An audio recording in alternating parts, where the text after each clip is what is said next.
આ કોઈનું રીરજ જેવું છે. આ ભક્તિ કે જેવી તેવી નહીં વસ્તુ. કેટલા જન્મ જન્મના કદાચ તમારા એવા કર્મો, તમારે એવી ભગવાનની ઉપાસના ભક્તિ હોય તારે ભગવાન અવસર આલી મનુષ્ય અવતાર આલા 84 લાખ યોની પછી.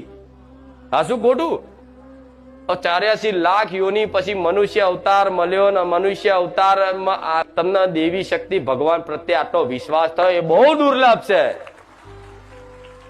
ખરેખરમાં તમે જે માનો એ આ અવસર ના ગુમાવતા, આ અવસર ના ગુમાવતા.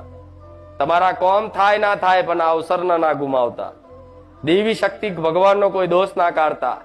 દોષ કાઢવો હોય તો પોતાના કર્મનો કાઢજો કે માં ભલે આ દુઃખ મારું પડ્યું, ભલે માં મારા કોઈ એવા આ જન્મના નહીં હોય તો આવતા જન્મના કર્મ હશે, માં તારા દોષ નહીં.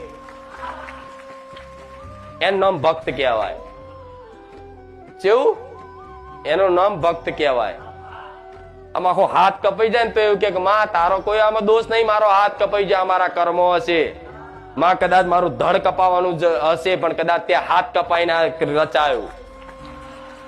શું સમજી શકો તમે દેવી શક્તિની લીલા? શું સમજી શકો એની કૃપા દ્રષ્ટિ? ના સમજી શકો ગોડાઓ.